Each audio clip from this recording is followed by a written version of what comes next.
All right, man. This is episode number 3 of the Coach Timo Show, man. This is Coach C, and that, of course, is Coach Timo. Hey, man, Coach Timo, man. Let's get right into it. Where are we with last week's game, man? So the people want to know, man, where exactly are we with last week's game? So currently we didn't finish the game. The game got stopped exactly at halftime. We was down 18-7, so we down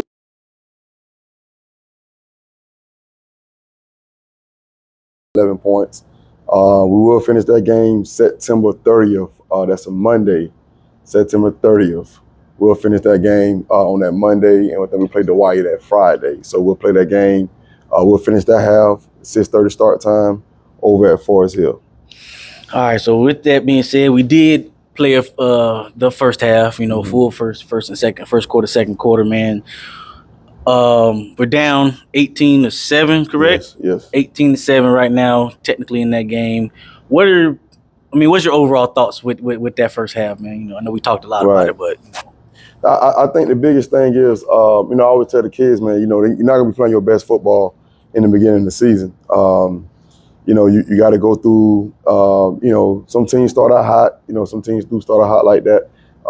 But with me and us building the program, we're gonna play our best ball kind of to that mid to end in the year. We just had a lot of mistakes, man. We dropped the slant that would have been a touchdown. I think he was by himself, honestly. Then we came back to second possession. We can't find the ball in the sky. They had a blown coverage. That was in the end zone as well. In his zone as well. Something like a cloud coverage that was playing. The safety didn't get over top. And the kid running by himself, just couldn't find the ball. Out there with the sun, couldn't find the ball. So that's another blown touchdown. That's 14 points right there. Then we get the ball inside the 5. We had a drive to get inside the 5. We fumbled the ball inside the 5 going in. That's 21 points right there. And then we actually put one drive together, and we went out on the field and scored. So we left 21 points. I just, flat told you we left 21 points in the first half. Defensively, we gave up 2 explosives. They popped one, I think, the first play of the game for like 60 yards. Then they pop another one, like 40, 50-yard touchdown by the quarterback on the option. So 2 long runs there. Then we had them fourth down.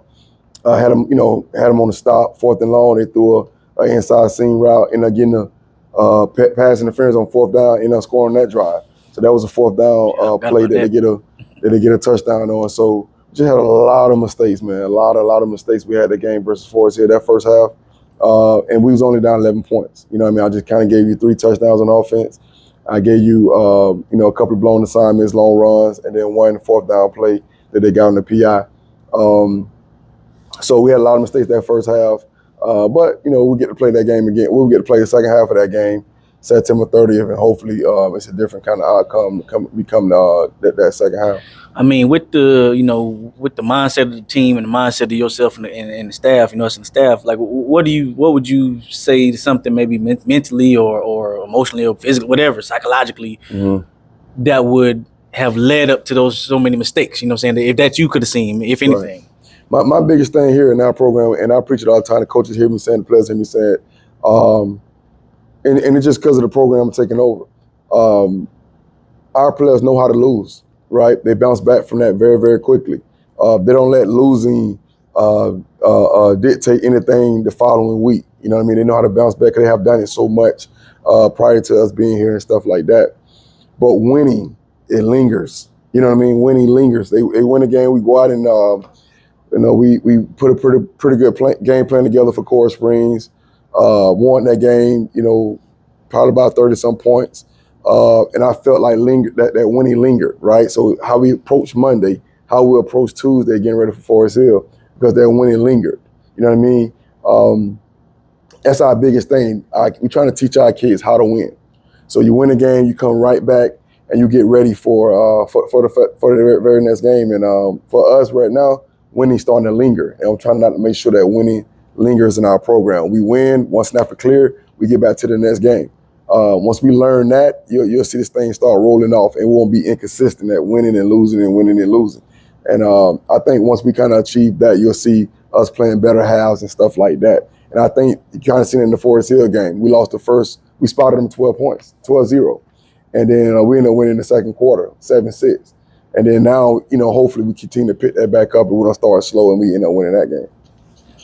I mean, with the preparation that we do and everything like that, and a lot of times, like you say, the kids know how to lose.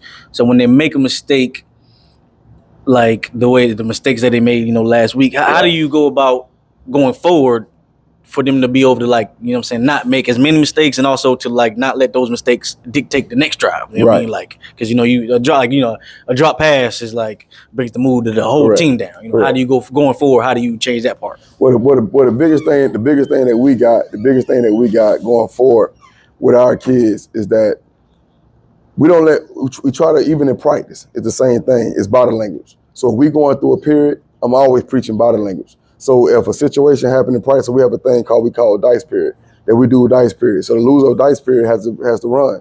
But first thing I do, I watch body language. So if the body language is down, the body language is not right, I'm preaching, I'm screaming it. Body language, body language, body language. Because I'm trying to get that embedded into their brains to understand that you're not going to make every single play. You're going to lose some plays, you're going to win some plays. But what's our body language like? And I see that body language start to drop, and I'm preaching that body language stuff. Lift your chin up, play the next play. And it just, with our kids, man, we're trying to break that culture of once one thing happens, don't let that linger to the next thing. Let it linger to the next thing. And that same thing when it goes to winning. When they have a successful play, move on to the next play. You know what I mean? Don't let that one play and you're all out of sorts. Now we lose the second play. You know what I mean? So it's like trying to get them to focus and understand you got to play the next play. You got to play the next game. You got to move on to the next season. You got to keep going. And I think once they kind of start getting that, because we preach the same thing every single day. Once they start understanding and kind of getting what we're trying to teach with that, I think you'll see, like I said, a run of this thing. They'll start running. I mean, even though we were, even though we're down 18-7, I mean, we still did sustain a really good drive earlier. Yeah. Really two good drives, although we didn't capitalize on that second good drive. Man, who was somebody who kind of stood out for you in that first half? Even though we down, but somebody who do you think kind of stood out for us? Flat out, Anthony Palmer. I mean, the kid just ran like he was mad the entire game. The first half of that game, he's running behind his pads. He had a great week of practice, doing the exact same thing in practice. Palmer is starting to come into his own. But Palmer had a great first half. I don't know how many yards he finished with that first half, but he had a great first half versus Forest Hill. And also protecting the ball security. But I thought he ran pretty hard. Yeah. So now when you're going into a week that we're going into a big game this week, going against Glade Central. Yeah. After not technically finishing the other game, I mean, how was that transition period physically and mentally? How was that transition period knowing that we got to go to this big game, and then 2 weeks from now or through however long it is, we got to go back to the other game? Right. You know what I'm saying? How do you transition that? So right now for us, we kind of put Forest Hill behind us. You know what I mean? Like, we'll get back to that game September 30th. When we kind of left the locker room, we was over at Forest Hill. I told him that. I said, we got to put this one on the shelf.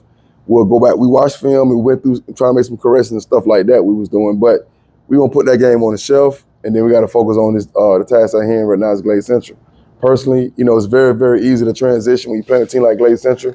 We didn't come out, and I don't want to disrespect no team, but we didn't come out a Forest Hill game with the first half, and then we playing a team that's a little low. We coming out, we're playing, in my opinion, I don't want this to kind of come off to nobody else, but in my opinion, I think we playing a top 3 team in our county. I can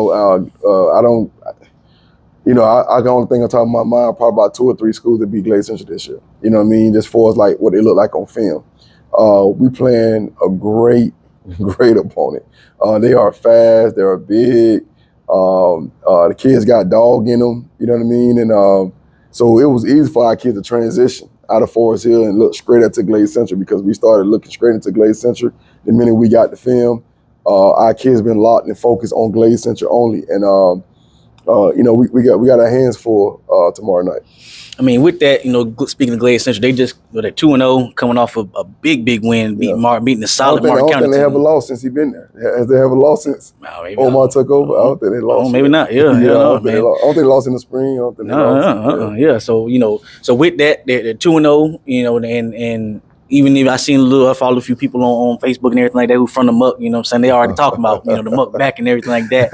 With that, the Muck has always has a great legacy. Yeah. But not even just before you even get on the field. Right. A lot of times people will lose just because, like, Right. just because it's going to Glade Central. You know what I'm Right. saying? So not even before you even speak on the field part, how do you navigate that part? Okay, let's not beat ourselves just by thinking it's Glade Central. Right. We lost. You know what I'm saying? How do you navigate that part? Right. So for us, it's our off season, and kids never know from day to day what we're gonna do. You know what I mean? Them pre-workouts and the length of those pre-workouts and what they got to do every single day. They don't know from drill to drill what they're gonna be doing, and we try to create that adversity in our weight room in our off season. So we try to break them then, so we don't fear nothing.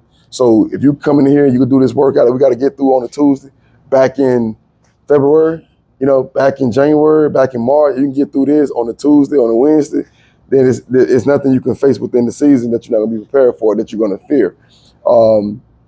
We'll set challenges. As coaches, as players, we'll set challenges. I didn't create a schedule, or we don't try to create a schedule that these kids just breeze through stuff, right? I knew Glade Central was going to get back based on the hire that they had to what it's going to get to, how they're looking right now. We want that test. That's why we got it so early in the season. Make sure you like and subscribe to the, Palm Beach Lakes YouTube channel for more Palm Beach Lakes content. The team was not put week 9 or week 8, nothing like that. The team was put early on in the season. But we're prepared for it. I think the kids are locked in. They understand what we got. We got a giant. We got to meet a giant with a giant.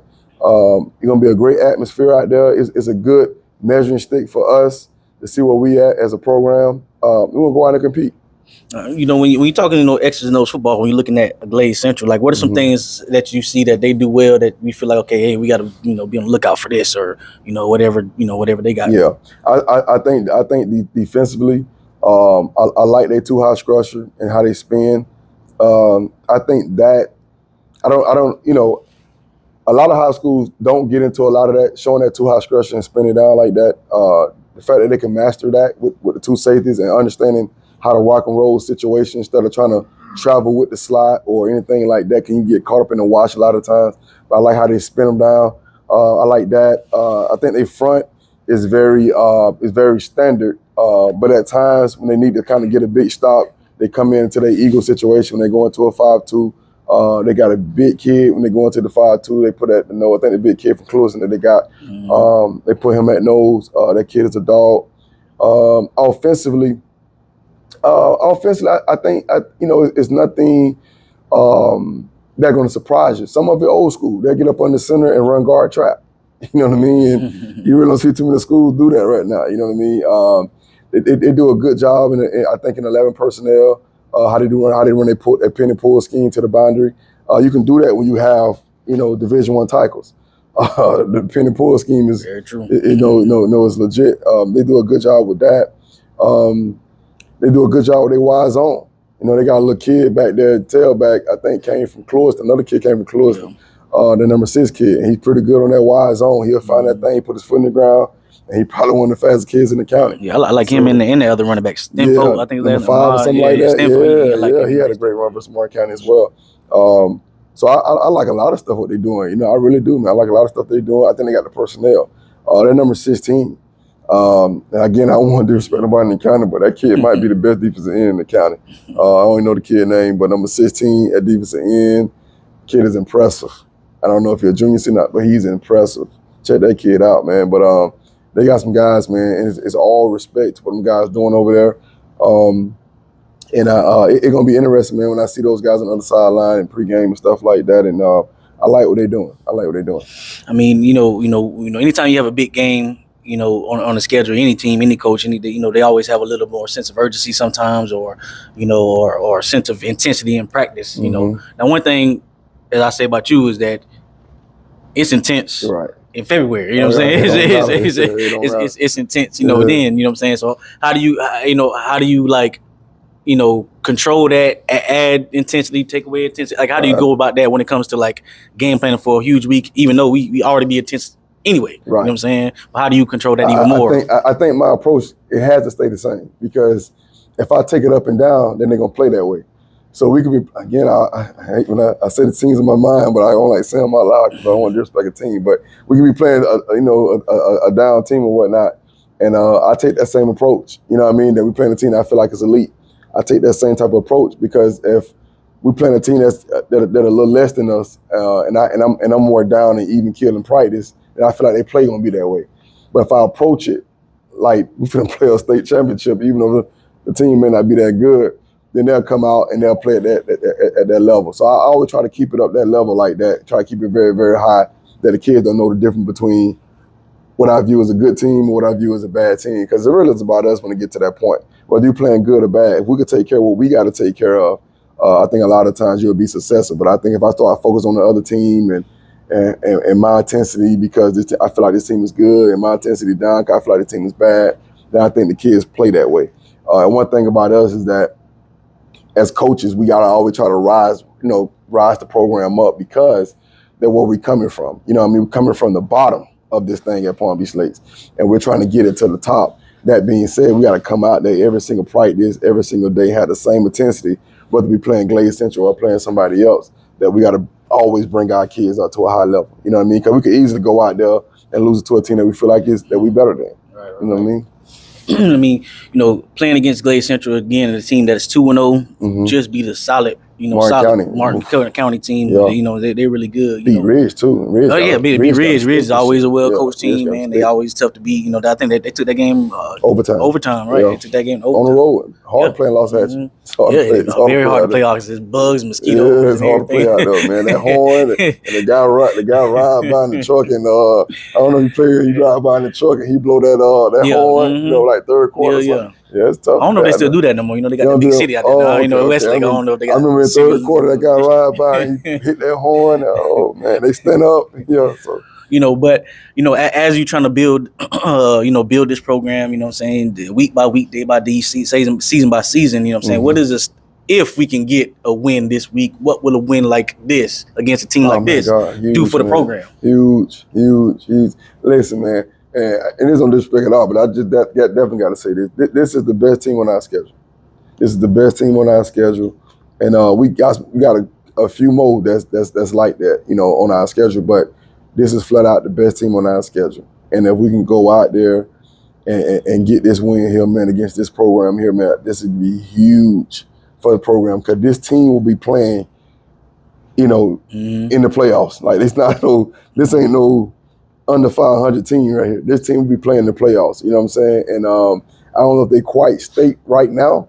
If they have a couple of breaks in and everything, they can get close to that. But this team on film, they're the best team that we have to play. That we have to play this year, and if we can get this one, man, this would be huge for the program.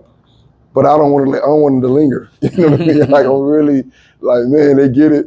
When we get this win here, man, I don't want that winning to linger, and we go into the next week and we have a letdown. You know what I mean? Because we're teaching these kids how to win. You know what I mean? How to approach the game after winning, how to move on to the next thing. I know some teams, some coaches say 48 hours and all of that stuff, but we trying to, if we can get it, just get us to, hey man, once now we're clear, let it go. Let's move on. After this bus ride back home, let's move on to the next game. And I'm just excited to go out and play it, man. I just want to go play the game and go get challenged as a coach, as an offensive mind, and go against a team that I feel like in certain areas they got better personnel than we got right now currently. And I like those kind of games as an OC, because I like to be able to go out there and see, can I put kids in a place to be successful when I feel like the other team got better personnel. When I feel like I got better personnel than you, it's no challenge in that. You just call anything, right? There's no challenge in that. And kids just say, I remember other places be at, they say, man, coach, we practice hard. We practice all these plays, man. We only do like 2 of them. When you don't have that kind of pushback or resistance. But I like a game that I get challenged and I got to go out there and figure it out. I mean, I ask this question a lot, but I just kind of like to get the philosophy behind it. But aside from scoring one more point than they did on tomorrow night, or I guess by the time this come out, this will be tonight. But Scott, aside from scoring one more point than them, what else kind of things that you would see to say, okay, we're going in the right direction? What I'm saying? Like, or at least that to say, okay, we're may have some success either now or in the near future. Right. So my biggest thing, I look at everything, man. I look at how the kids approach, how they approach the bus ride. How we are in pregame warm-up. Is we moving with a sense of urgency from the locker room to the field for stretching. You know what I'm saying? Is we locked in, where our eyes at? You know, what we thinking about? Like, you know, is we looking around, do I see a sense of focus? Sideline etiquette, is we all got our toes on the line, our helmets on, looking to the field, supporting our call running pass on defense. Is we having 11 guys on the field at all times, not 10 on the kickoff, not 10 on defense or whatever it may be, or Z forget to go out there receiver, you know, on offense. So those kind of things like that is wins because I can just put the film on from years ago or whatever it may be, and I see that kind of that kind of stuff in the program, and I say, okay, I know where these kids are coming from and what we're trying to get to. So it's wins in that. How we compete. You know, do we go out there and just lay down and they just run the clock on us like that? Or do we go out there and we actually compete from 4 quarters? Do we go out there and actually line up right? You know what I'm saying? Now, if they just make a better play than us, then that's fine. Or the kid just made a better play, whatever, that's fine. But we was lined up correctly. The kid just made a play. I was in good position, squeezing the receiver. He went over my head, right? I was in the hole, and I tried to run through him for a couple of extra yards. But he ended up knocking me back because he probably got a little bit more SWAT maybe a little higher than mine, you know, whatever it may be. So I can get away, and I'm okay to live in that world and understanding that that's fine. We lost that battle in that. But if those things not happening, I feel like we're taking a step back because we weren't lined up right. We have 10 guys out there. We didn't understand our blocking scheme on that. We didn't understand how to fit the run on this or whatever it may be. That was taking a back seat, and those going to make me feel like we're taking a step back or a back seat to the growth that we're trying to have in the program. So. Those are wins for me. I look at those as wins. And what's the game time and everything like that for everybody to know? Game is tomorrow, Thursday.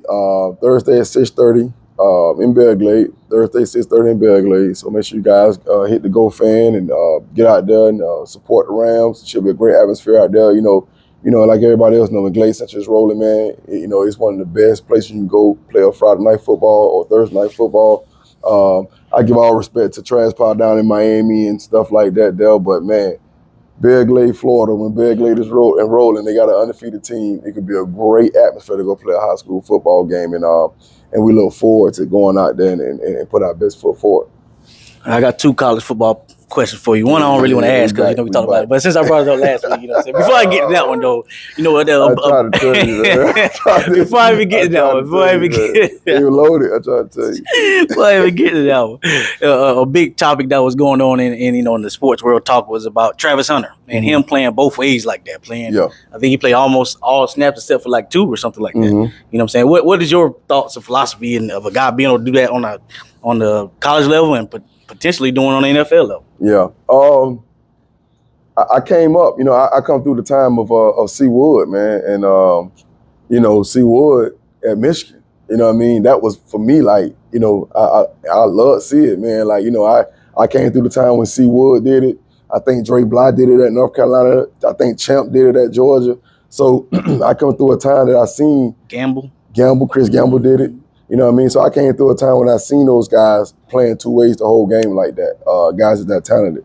Travis Hunter, man, he can do it. I mean, he probably one of the best receivers in the country, and probably one of the best defensive backs in the country. So when you like that, man, I think now NFL, I don't know, because so much money is involved. I guess money is involved in college too, though. But so much money involved, you know, in its politics in the contract. So like the top receiver get paid like the top receiver or the top DB get paid. Like, so I think it's kind of tricky with the NFL because I think your agent sometimes talk to you about, you know, you're not getting paid like a number 2. I don't know. It's something with that. So I don't know if he'll do as much in the NFL, but I think college-wise, and this is last year, so I think Prime got to get the most out of Travis he possibly can. I think the kid can do it, man. I'm interested to see this game. Nebraska, I think Nebraska got a pretty good team, so I'm interested to see this game. How he looked. Matt Rule year 2. Yeah, I like what Matt Rule doing. So I want to see kind of how he do versus Nebraska. And then of course, Canes, you know, 8:31. Dang on Canes, man. What you got to say about that, man? I'm gonna tell you this. Like I kind of knew the game would get like that. I had predicted 45-10, I think, or something similar to that. Spot on. Yeah, so I was close. I didn't think Florida would run as much, and I'm gonna tell you why I say that. And it's just me personally thinking.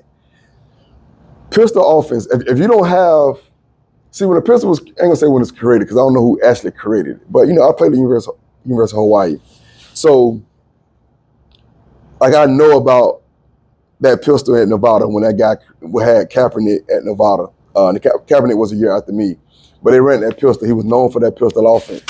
But Kaepernick was mobile with the pistol. If you don't have a mobile quarterback running the pistol offense, you are playing in the box, right? You're playing the box. And Billy stay in the pistol, like he don't get out of it. Right. And Mertz is not mobile. So the most you're going to be able to do in that, right, is all waggles, right? Because he can't run the inside zone and pull it on no end or nothing like that. So now if I'm coaching defensively, I'm coaching that with the understanding that he's not going to beat us on inside zone. And he pulling anything, right? He's not reading us and pulling nothing, whatever, midline, whatever. And I just got to be able to stay home on the backside boots, on the waggles. When you have somebody like Kaepernick in that pistol, you can read everybody from the 3 to the 5. Right? So now it's a whole different, it opens up everything. And I thought, because the DC we have at University of Miami, I thought he had a great game plan. I think you could see a quote he said something about when he was talking. He said they worked on 4 or 5 plays from the previous year.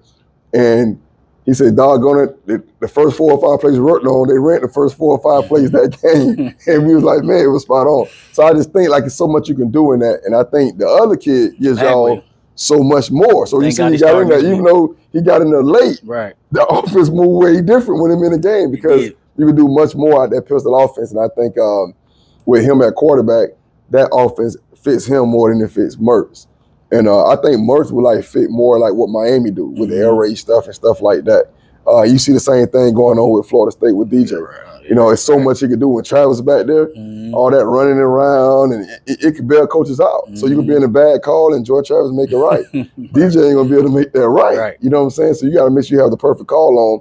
And I think Florida State struggles the same way I think Florida struggles because I think those 2 offenses doesn't fit the quarterback. I think when DJ was at Oregon State, he fit that under the center, that pro style, that stretch, that 7-step drop. He can make all those throws off that, all that play action stuff. But I think him and that gun like that, man, and trying to run similar to that pro style stuff out in the gun, he can't really affect you like a statue back there. He can't really move, and like how Jordan Travis kind of get out of the pocket and do all that kind of stuff. Like you can run that counter when you can have Jordan Travis pull off that counter because that end no squeeze and he pull out to the outside, he can burn you.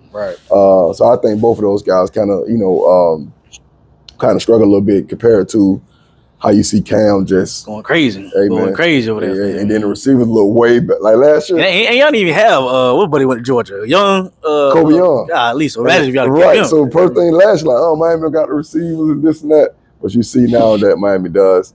Miami do have the receivers. The quarterback can make those receivers, and Cam doing a hell of a job just kind of making things work with Miami. So I mean, they got a fam this week, so I don't know how much, Right, yeah. But he should play first quarter. Yeah, I think they play Ball State after that. To be honest with you, Ball State. But I like how they look. I like how they look versus Florida, though. That's what's up, man. All right, man. That was Coach Chimo's show, episode number 3. All right, man. We signing out. Yep. All right.